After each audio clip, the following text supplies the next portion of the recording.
Assalamu alaikum and hello to all Creamy Institute viewers and listeners and Radio Dawn 107.6 FM. Today's program will be played on Radio Dawn 107.6 FM, but it's being played at the moment live on our YouTube and Facebook channel of Creamy Institute. So don't forget to share, like, and subscribe. Also, the same with Radio Dawn 107.6 FM. Talking about social media, our guest today is also someone who's on the social media, so we'll be talking to him about that as well. But before I introduce him, as you know, recently we've had a lot of authors that come onto our sessions and talk about their books. And I think it's great that we're getting people who are very literate and they're actually producing books for the community as well. And as you know, a lot of our guests that come onto our programs are actually not from Nottingham. And this show is actually live from Nottingham.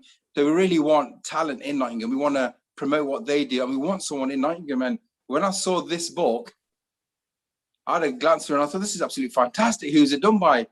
And you know what?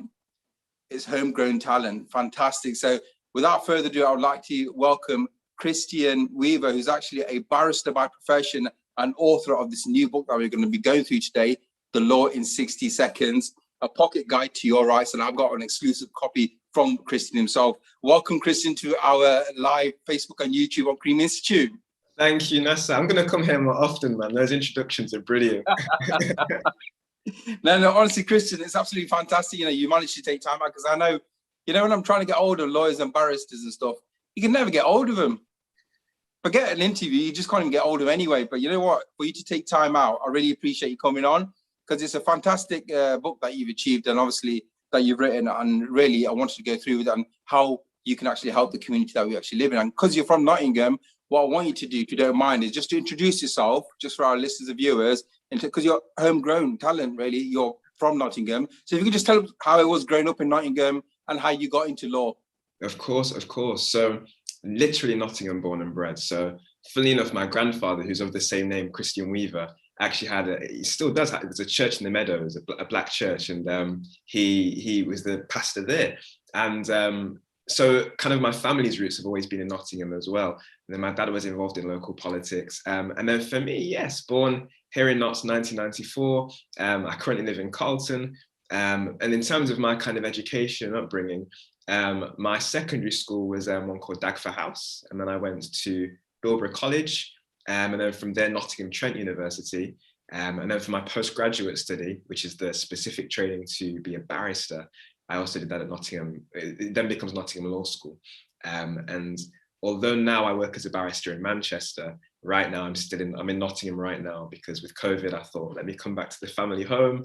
And here I am. And actually, it's funny, in terms of kind of Nottingham community ties, this radio station, this very station, was actually, when I was at the barber shop, they were saying, you must go on this, Yes Jam Barbers on Hartley Road, if anybody knows it actually. And they were saying, you must go on this radio show. And then my good friend Bilal, actually from school, was also saying, you can't be having a book like this and not go on this radio show. So I'm just honored that you've had me, Nasa, and I look forward to it. So you say Bilal, which Bilal is this that you're talking about? Yeah, Bilal Khan.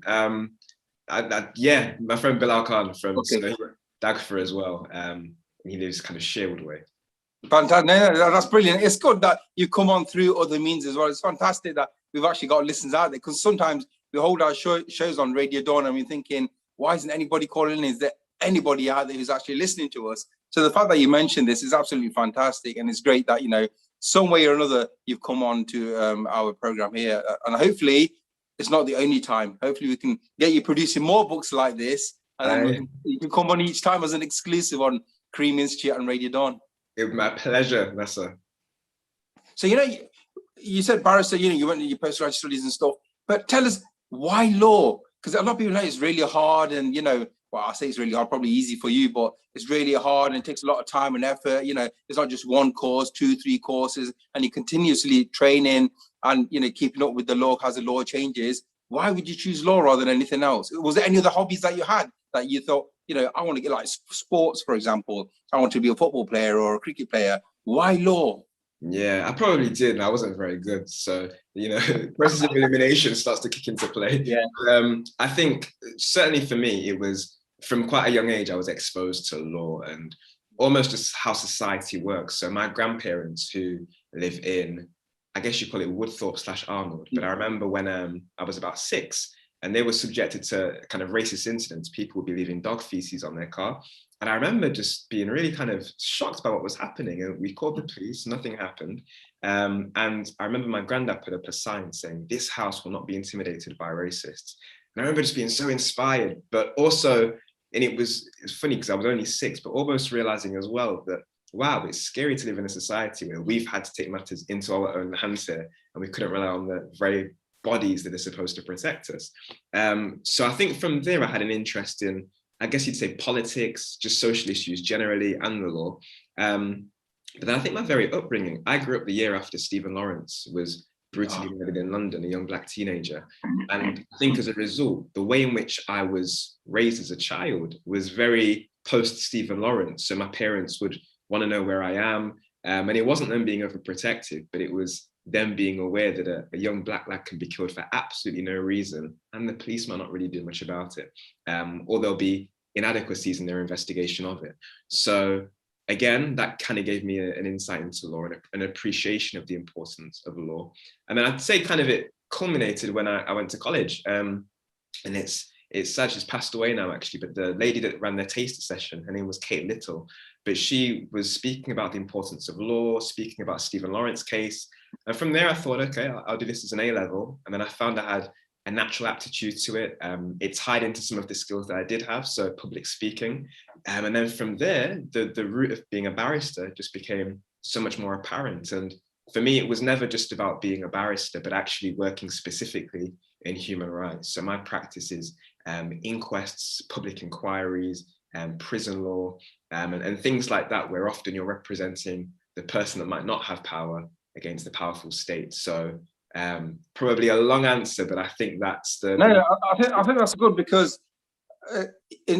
obviously growing up here, because I'm born and bred in Nottingham myself and I grew up here, I know for a long time we didn't have any representation from the ethnic minorities in terms of the police or in the law side. And obviously, in a way, you felt that there was nobody you could turn to.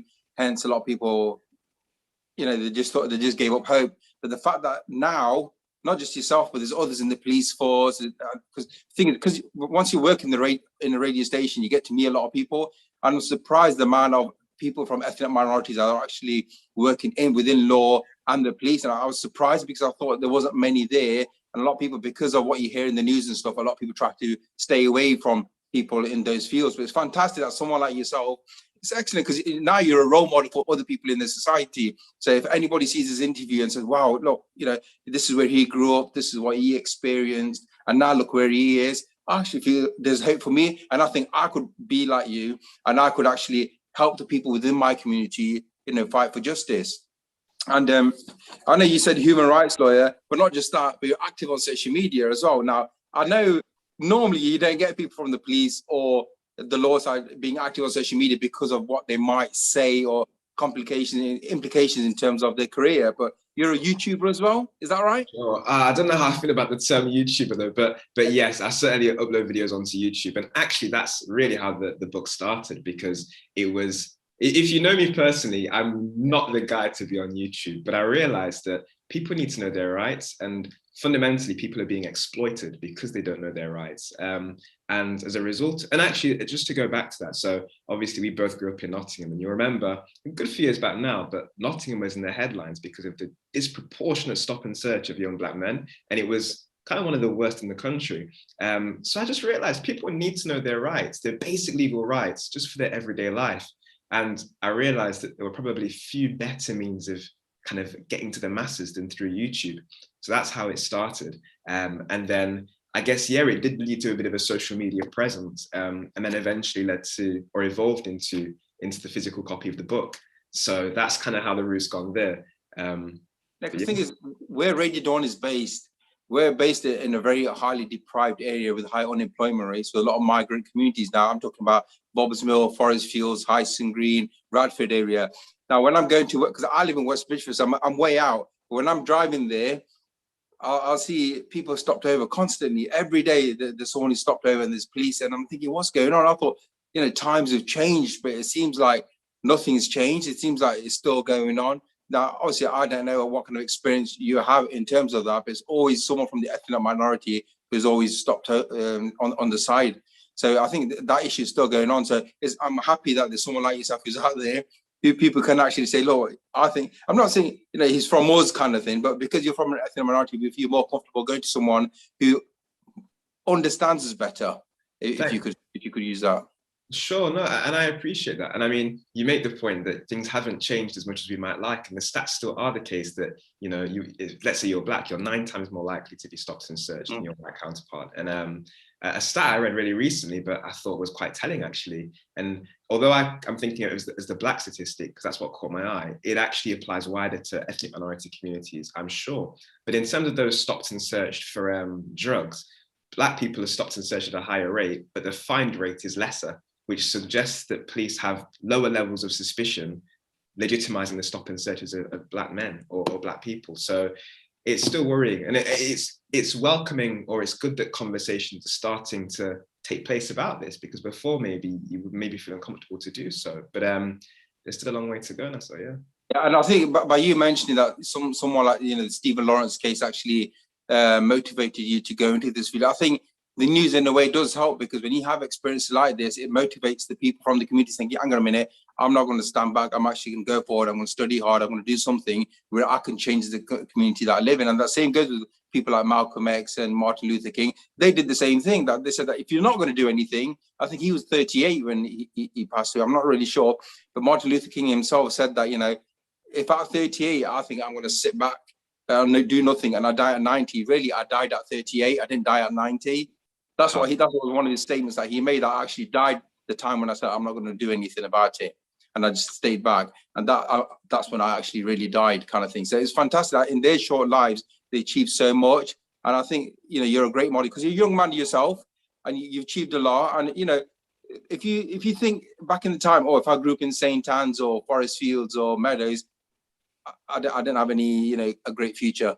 Basically, it'd either be drugs or something, but it would never be, into the law or the police side. But the fact is, a lot of people in those communities now, I can see, have changed things, and their families have, given them that support. And now they're working in the police and in the law field like yourself. And I think it's absolutely fantastic, because when you actually work in that sector, you'll influence the non-ethnic minority people over there. And they think, hang on a minute, we've been brought up with this understanding that people from ethnic minorities, what they'll do is they'll do drugs, they'll commit crime, but actually look, they're actually working alongside us, and then you can actually change their mentality by working with them, and they can see the way you are dedicated to your work and the way you're fighting for justice. And I think we need people like that who can actually change the society, where they step out of time. So it's changing the people that you work with, changing their mentality who are white. Now the reason I'm separating people here is because we're a radio station that's working with ethnic minorities, and we're in an area where the majority of ethnic minorities,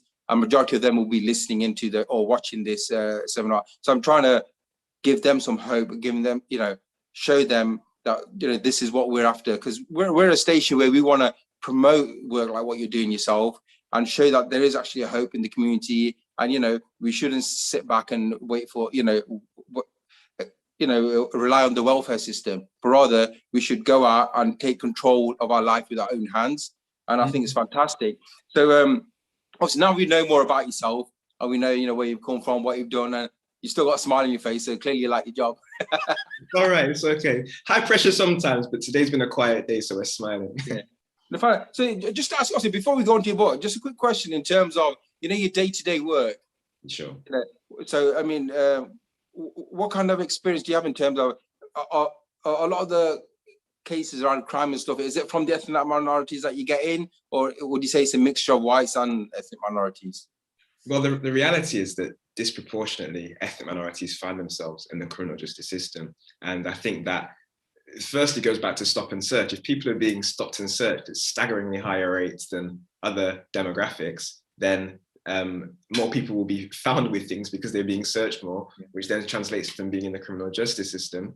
We also know that statistically, those from ethnic minority backgrounds receive harsher sentences than their white counterparts. So if that means that maybe someone could have received a community order, but instead they go to prison, then you consider a person goes to prison, they're exposed to potentially more criminality, because when they come back into the prison, into the community after that, but their mindset's different sometimes. They've been exposed to criminality. They can sometimes then end up back in that. So I think they're the reasons that there is an overrepresentation of ethnic minority communities. And there are also societal factors at play as well. So poverty, there are so many things really. But yes, that is my experience. And I think actually a lot of people feel reassured when they do see a Black barrister.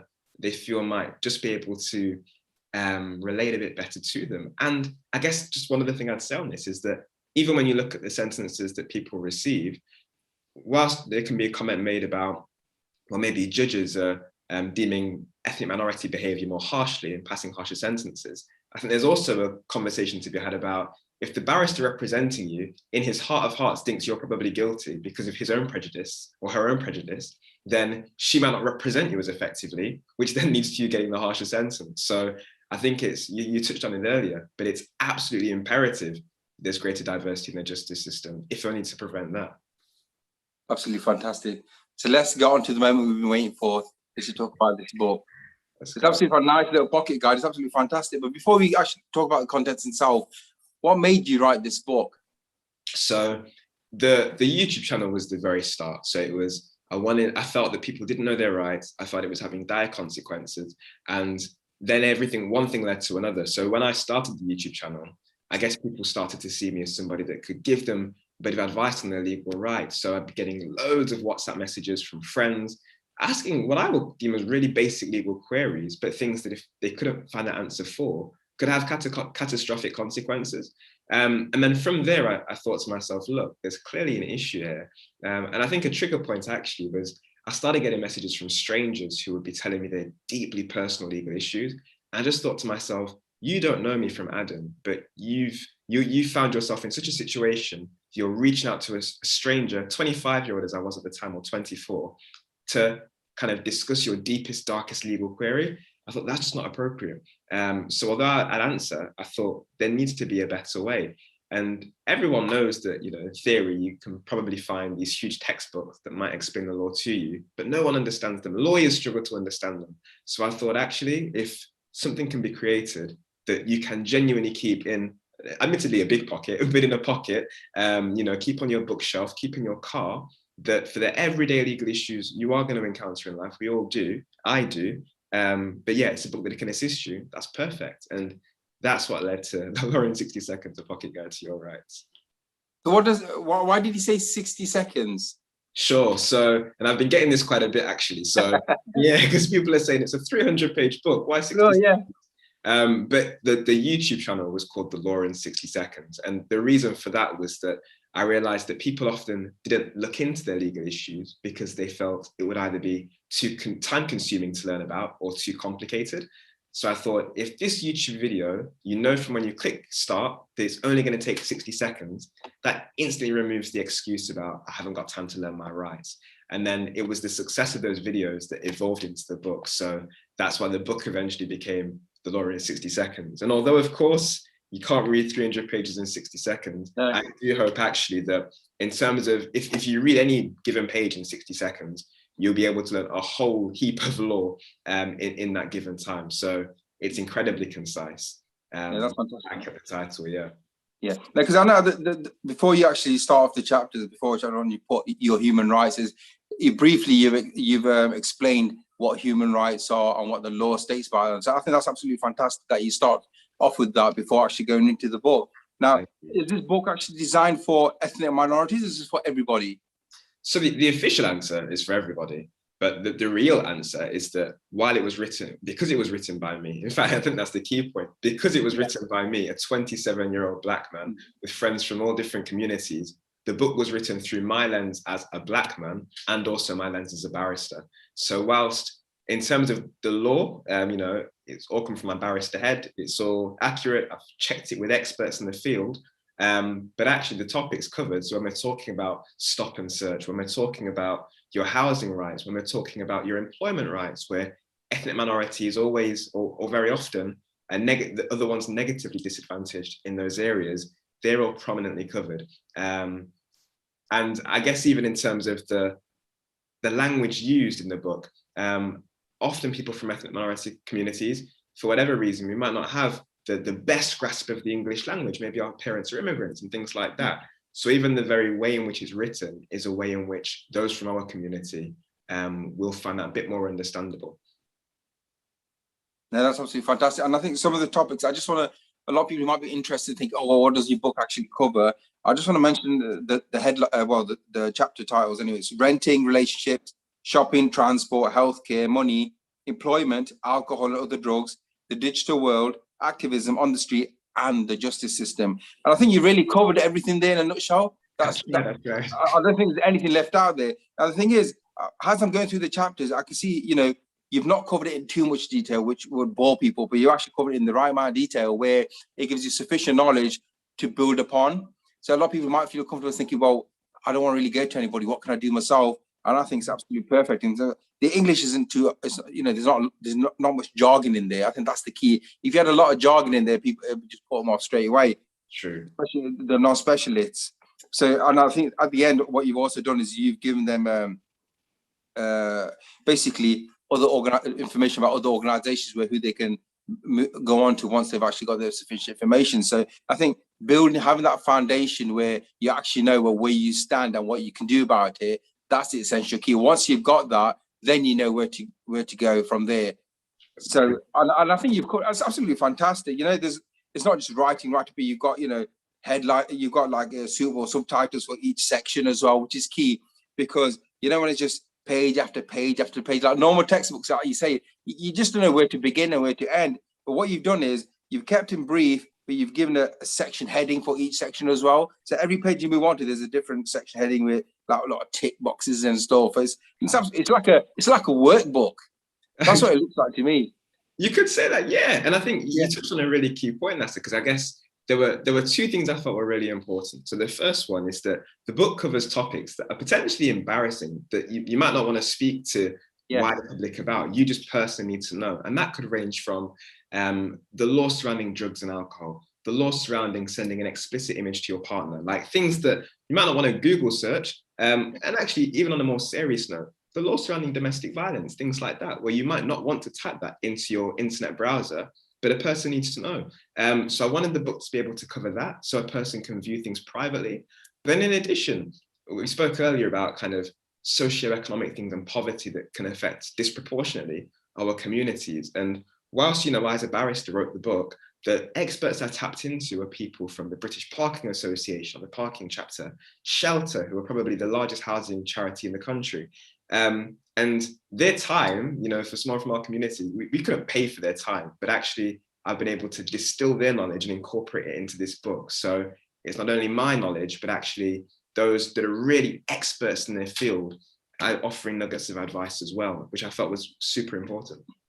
I think the big bonus for me, the key is knowing who's actually wrote the book.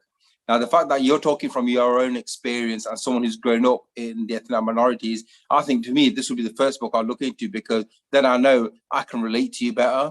Mm-hmm. So for all these people, thinking, what book should we use? I highly, really recommend getting this book. It's not, how much does it cost, Christian? It's not that much either, is it? Not at all. I think the official price on their back, is about £8.99, but on Amazon, I think it's currently £7.37 or something. Yeah, and there's no section that you don't actually cover, and the fact that you're going to talk about from your experience, I think we can feel like, although there's no person to come to, we feel like we're talking to someone personally on a personal basis, someone who can relate to me, and I think that's the main key about this. So just obviously, while we're talking about the book, how long would it take to write such a book? Because I know in the law field, because the law is constantly changing. Now, I think you wrote this book in September. I think it was released September this year. It's only been a couple of months. But then, in a couple of more months' time, will it be out of date? It's a very good question. So there are two things in fact, the main thing I did in regards to that was the law that I've put in the book is law that has existed typically for a long time and isn't ready to change. But then in addition, and actually protest was a key area in this, because the government are trying to push through horrific legislation in relation to protest at the moment. So what I would do is I'd state the current law, then I'd state, but watch this area because this could change due to current government proposals. So it means that even if someone reads it in, say, 2 years' time, when the law might have changed, they are already aware to just double check that on Google. And then hopefully, if the book continues to do well, I'd want to release an update of it anyway, because I think I guess as I get deeper into this quest, if you like, of informing people of their rights, I more realize the problems that exist. So I think it's something I want to do forever, really, just continually updating. So the public are always informed of their rights. Like, it just seems such a basic thing. How can we have a society where people aren't informed of their legal rights? So yeah, that's where I'm at right now with it. Yeah, and I think because of the current pandemic and terrorist laws and stuff, and I think the law is constantly changing because of that. So in a few months, you probably a new law in place or something anyway. So, but in terms of writing this book, how long would it take? Because obviously you need to make sure everything's accurate in there first of all, and then you have to probably get, like you mentioned before, get a few other solicitors and so on just to proofread it as well, just to make sure that what you've written is correct. Because you could easily, put something in there that you didn't realize. So how long would it take to write a book like this? Because a lot of people, the reason I'm asking is this, because books aren't written overnight. Yeah, and when you look at this, it's not written overnight with the amount of information in there, and it's definitely not a copy and paste. I can tell you that now. So how long would it take to do the research and actually put this in place? Sure. So from the very start of me even thinking about a book, that was in, I think, August 2018, say September 2018, yeah. And the book came out in September 21. So from inception of the idea or conception of the idea to the book coming out was 3 years, which is a good amount of time, a long time. I think in terms of, and just to quickly spell out the process, just in case it's of any relevance to those that are listening, you first write a book proposal, which sets out what your vision of the book is and incorporates perhaps an example chapter. And then from there, the book gets signed to a publishing house, or hopefully gets signed, which mine did, fortunately. And then from there, you start actually writing the book. So I started writing the very book in your hand now in January 2021, and then it was September when it came out. So I probably completed writing in August. So a solid 8 months of writing, alongside my job as a barrister, of course. So the official answer is probably 8 months of writing, but the truth is it was a 3-year period from start to finish. Do you ever look at the book now and think, oh, I missed something out?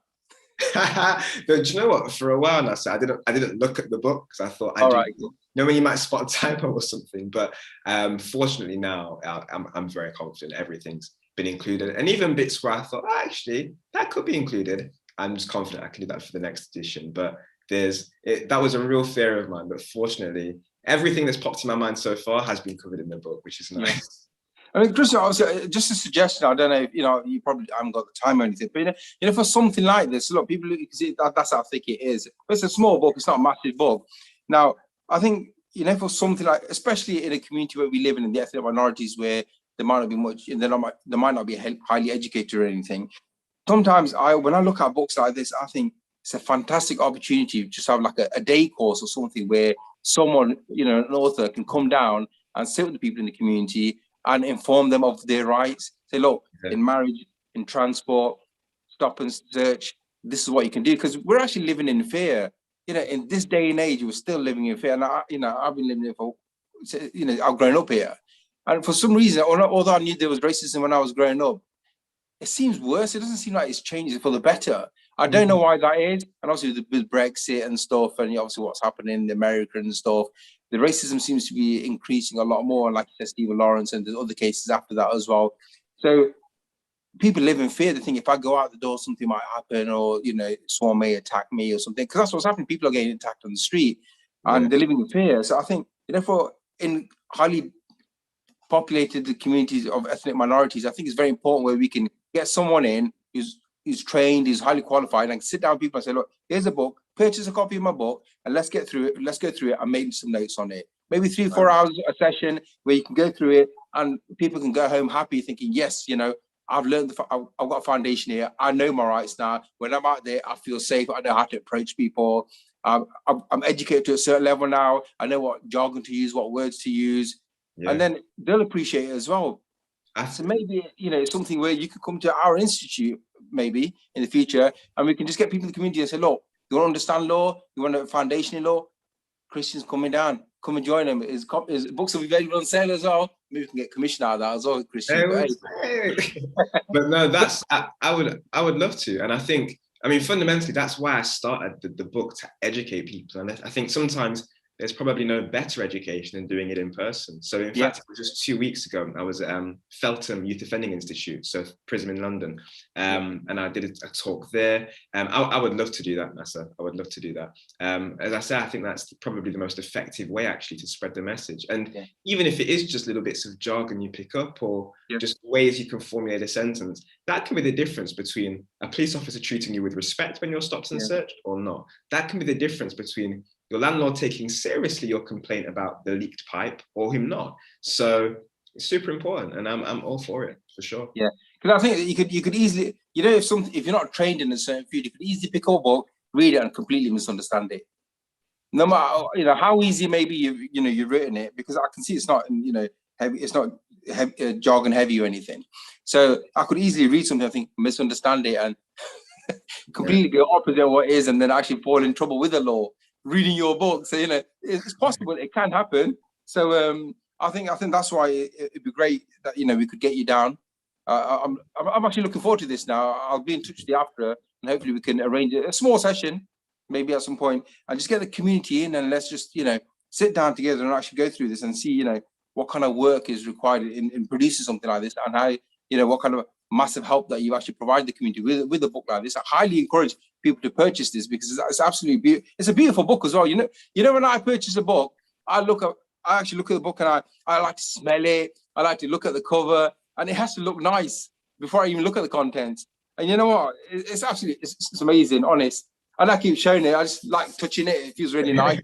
And I want to congratulate you, because it's a fascinating work. And I've always looked for a book. I've got some books, but, you know, like The Secret Barrister and stuff. And I know you've got a recommendation here as well from The Secret Barrister. They said indispensable and exceptional achievement. And I echo those words, because I think it's absolutely fantastic. And I think you've been commended in The Guardian as well, haven't you? Yeah, fortunately I have. Yeah, about your video series, The Law in 60 Seconds. So you've got video series on YouTube which people can actually access and see, you know, learn more about what you do, and, you know, hear more from you, isn't it, really? Absolutely. And the idea is that the two can work in conjunction with one another. So whilst naturally the video series has slowed down a little bit as I focus on the book, the end goal is that if you've got the book, that's great. But let's say you've left the book at home, which you shouldn't have done, but you left the book at home, and you quickly need access to your rights. You can quickly access YouTube, and in 60 seconds you found it out. So the idea is that, and it's very ambitious, but why not? And I should just say, it shouldn't be ambitious, because the education system should have sorted this out. But in the absence of the education system sorting it, I want to try and create a society whereby no matter where you are, you can access your legal rights. If you are in a hospital and you're on a hospital bed and you're not sure if the doctor's doing what he's meant to be, you can find out or get an indication as to whether they are acting properly. So that's the goal. So yes, YouTube and the book. And I think you can get this as an ebook as well, isn't it? It's on Amazon Kindle, I think it is as well. Kindle, and also an audiobook as well. I was going to say, because everybody's got the phone with them. So, you know, you can't say, oh, I forgot the book at home, because you've got it on your phone anyway. So it's another incentive to actually purchase it as an ebook as well. Of course, that's what I tell my friends. There's no excuses. But I think from the audiobook as well, my kind of thinking always there is, let's say you're someone that drives a lot. I think the audiobook's about 8 hours or something. But if you're doing a journey to and from Manchester or something, couple routes of that, and you've got a whole foundational sense of the UK law, which I think is invaluable, really. So yeah. Is the audiobook in your voice? Or it is massive. The beautiful tones of a Nottingham accent is the audiobook. That's fantastic. But I guess even that, and that is a process in itself, because you do become super conscious of your accent in a way I would never need to be here. But to an extent, I actually embrace the very humanness of being a Nottingham born and bred barrister. And actually, I like to think that, especially when tackling a subject that is as potentially as complicated as the law, there'll almost be some warmth that just a normal person is explaining that, as opposed to someone with an extremely posh voice. So it was all deliberate, but hopefully it assists. Yeah. You know what? Growing up in Nottingham, when I used to talk to people from other cities, that, you know, there's other cities they've achieved something and what have you.